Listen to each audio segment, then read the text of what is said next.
Congratulations on this victory. Ang tagal din bago mo yung Grand Slam, pero you're finally here. Anong masasabi mo sa naging performance and run ng team ngayon? As of now, syempre, sobrang saya namin, lalo na kami, ako, hindi madaling kunin yung Grand Slam, pero nakuha namin. Thankful sa management, sa players, saka sa mga staff namin na talagang nandyan lagi, 5:30 AM, 5 AM, so thank you talaga sa kanila. Thank you, Coach, and for the and championship ng Dreamline, and congratulate ka na nakapasok first so you have been to get this championship. Ano lang siguro yung ngayon na ito, nakuha niyo na rin yung Grand Slam? Siyempre happy, super happy talaga. Actually, ayoko na nga maglaro kasi ang ganda-ganda naman na nilalaro nila. Pero, siyempre, ang haba nung nilaro nila this season, 2 conference na magkasunod. So, kailangan din talaga ng tulong. So, hindi man sa point, ayan, siyempre, kumbaga sa magiging vocal ba, ganyan sa mga teammates ko. So, sana may naitulong, ganyan. Pero, yun, super happy talaga. And nakaka-proud ang lahat kasi hindi madali yung trabaho ginawa nila. Nawala sa Tilay si Tots, syempre nawala din ako ng mga ilang weeks. So, mahirap yung trabaho ginawa nila. And yun nga, dinala nila kami dito sa Gansa. Thank you, Jen. We also have our finals MVP and our best center guy. Ayun nga, finals MVP and best center. Anong masasabi mo sa naging performance mo at ang teammate na nakuha niyo ng championship? Masaya na una siyempre nakuha namin yung championship ngayong invitational na di namin nakuha last invitational conference, and masaya rin na yung nakuha namin yung Grand Slam. Actually, wala rin naman sa mindset namin na makuha yung Grand Slam. Importante lang sa amin trabahuhin 1 point at a time, one game at a time. And happy ako and happy kami na nakuha namin yung championship and Grand Slam pa pala. Yeah. Ayun na si Bangbang. Ikaw yung isa sa mga major factors din. Bakit nakuha namin yung national championship na ito? Ano masasabi mo sa teamwork din? Ayun, nakuha niya ito kayo. Ayun, una-una, sobrang grateful lang din talaga ako sa bawat isa sa amin. Kasi hindi madali talaga yung laban kanina. Kita naman, sobrang dikitan. And sobrang slow start kami. Pero nag-deliver pa rin lahat kahit sobrang dikdikan, sobrang taas na ng intensity ng game. Nakafocus pa rin talaga yung bawat isa, walang bumigay. Kasi gusto talaga namin na makuha tong game na to. And yun, sobrang grateful ako sa bawat isa sa amin na lahat talaga nag-contribute. Kyle, as a center lang, kumbaga, paano mo lang i-lead yung team mo? Kasi syempre, na-down team kayo tapos maging team set dikitan. Una, yung tulungan namin ni Bossing Idol, Coach Sherwin.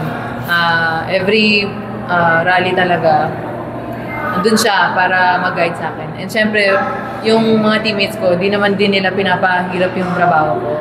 Na mararamdaman mo talaga at maririnig mo sila na lahat sila gusto nilang humingi ng bola, lahat sila gustong pumatay ng bola. Me as a setter, trabaho ko na lang yung gagawin ko na bibigay ko yung pinaka maganda kong kayang ibigay, tapos sila na bahat.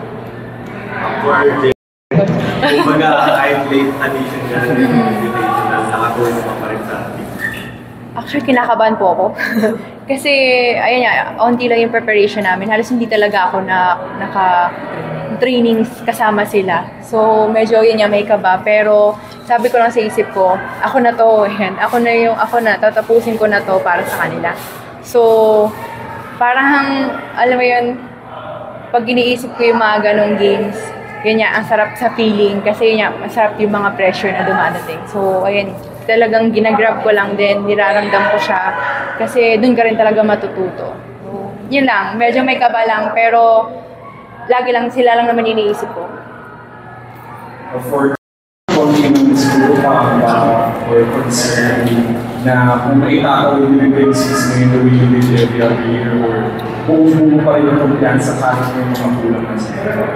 Siyempre, buong buo pa rin yung kumpiyansa kasi tulad nga ng palagi ko rin sinasabi, ang advantage namin this conference ay kahit na may mga nawala, kami, Creamline, matagal na kami magkakasama. So, walang problema kahit sinong nasa loob. Alam ng bawat isa sa amin yung role nila and gagawin namin yung role namin and yung respeto din talaga namin sa isa't isa at sa mga sacrifice and sa paghihirap ng bawat isa. Siguro yun lang din talaga yung pinanghawakan namin this season and happy kami na di naman kulang. Sabi nga ni Bossing, 7 lang naman naglalaro sa loob ng court. So, sobra pa nga kami. Sabi nga namin 21 So, yun nga, sabi nga ni Bossing, Creamline pa rin. Friends, what can you say? Championship, Grand Slam, and MVP award all in one night. Pinaka-importante talaga yung championship kasi yun yung talagang pinaghirapan namin as a team. Everything else talagang bonus na lang talaga yun para sa amin. Kasi sa Creamline, like sabi naman ni Kylie, it's really one team, one family kami, and yung goal naman namin is not really individual pero manalo kami as a team. So yun talaga yung pinaka-goal and super happy kasi nagawa namin to sama-sama and happy because Erica can also leave on a high note and leave with another win. So, Erica. Yeah, Jim, for Erica. Aside from the championship, you also won the Best Outside Hitter award. Being able to like back-to-back championships and also that individual award. I'm just ecstatic, but honestly, it's just been great playing with this team, and I think it's just a testament to how good my teammates are. So I was really lucky to come into such a talented team with such a great group of girls. But yeah, winning Best Outside Hitter, I couldn't have done it without my teammates. Kylie, best at it. Like it's honestly just really a team effort. So overall, I'm just like MD said, so excited that I ended on a high note here. MD, yun nga, ilang araw pa lang nakakalipas na nag-champion ka na rin for invitation. 1 week. Tapos, yun nga, umpisa pa lang nung invitational, todo-todo pa rin yung laro mo. Ano lang pakiramdam na nasukulian ng first MVP mo sa PBL, championship na rin? Meron pa. Thank you din kay Coach sa tiwala and thank you sa mga teammates ko. So, super happy lang talaga and I feel so blessed. Thank you din kay Lord dahil wala talaga nangyari sa amin this season and yun naman talaga yung pinaka-prayer namin na no injuries. Konting sakit okay lang pero kaya pa. So, thankful lang talaga and sobrang blessed. MG, it's been asked for the last 2 conferences and champion kayo. Would you think that this 10th title has been the hardest championship and the most challenging championship that you've won so far? I think kita naman namin sa game kanina, sobrang hindi madali, pero pinaghihirapan talaga and lagi naman sinasabi sa amin ni Coach, the games won't be easy, lalo na lahat ng kalaban namin gusto matalo Creamline. And especially sa finals and yung season nga na tuloy-tuloy.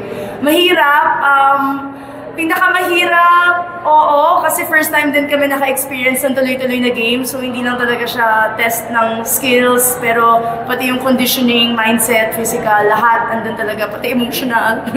Pero mahirap pero kakayanin, basta sama-sama talaga kami. And for Kylie, can you know, finance MVP, grabe yung emotions sa team, dahil na sa iyakan na. So, gano'n na siguro ka-fulfilling to personally para sa'yo na for all these conferences na maraming sinasabi ng mga tao about that setter role na yun kapag may vindication at validation na yun. Pagkakaroon ng award may pag-ibig tignan sa Grand Slam. Sabi ni si Bossing. Deadma. Deadma. Sabi niya Deadma. Una-una, sabi nga ni Ate MG, ang focus talaga namin this conferences ay yung mag-champion kasi yun naman talaga yung goal namin. And totoo nga na makakuha ng mga ganitong award, bonus lang talaga. And sabi nga ni Bossing, Deadma daw, ako,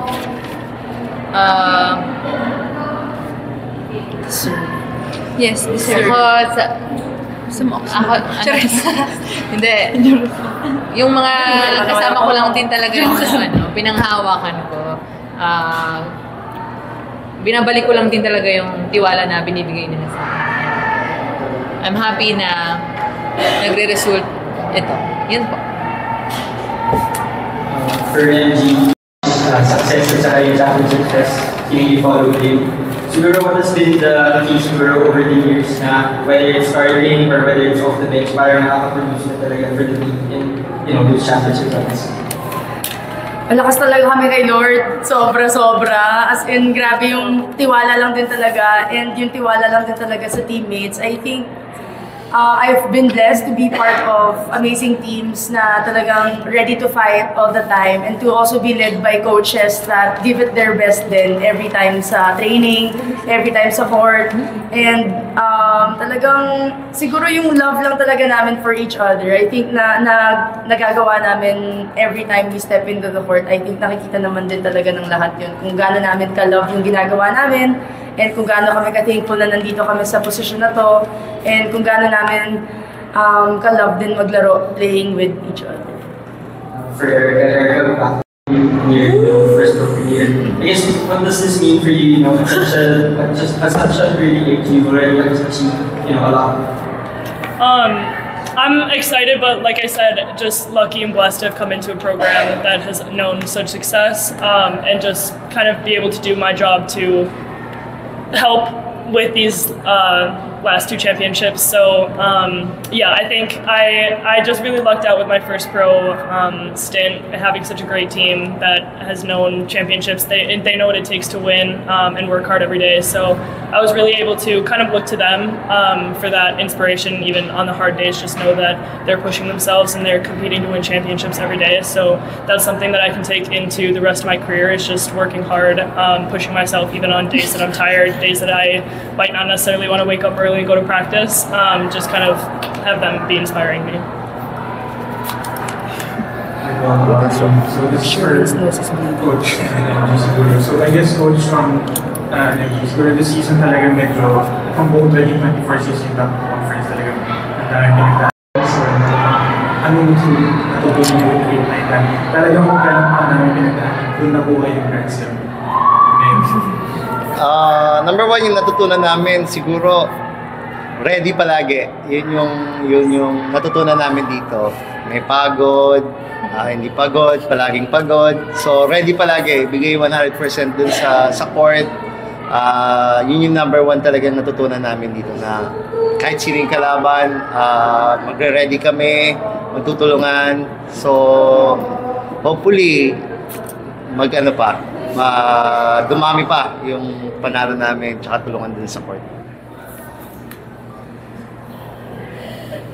Sige, MG, so siguro just repeat the question. Just your thoughts na in a season filled with adversities, that's where Green Knight actually dropped the Grand Slam. I guess what does this say lang about the team? It says that the team just really trusts each other and tiwala rin kami talaga kay Coach. Kung anong sinabi ni Coach, kung anong rotation, anong pasok namin, kung sino nasa loob, sino maglalaro.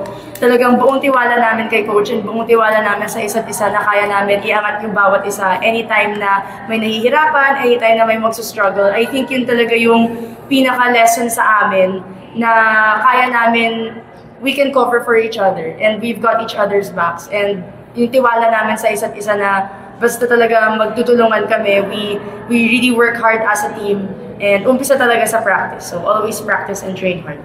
Thank you. Thank you.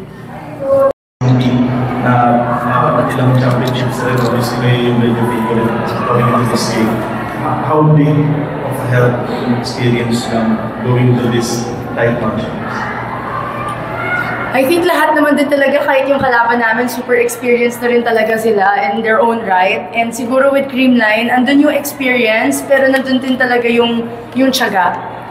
Hindi bumigay all throughout the game. We were down 2-1. Hindi nawalan ng tiwala, hindi nawalan ng pag-asa, and talagang nagtulungan lang talaga. So, andun yung experience, pero kailangan mo pa rin talagang pagtrabahuhan. I think the experience will just help you calm your nerves. Pero sa game kanina, parang lahat tayo kinakabahan pare-pareho. Pero andun talaga yung puso. And andun naman dun talaga yung puso talaga na sa lahat ng pinagdaanan namin na hirap this whole season, I think dun talaga nabuo yung puso ng Creamline and yung puso talaga ng bawat isa.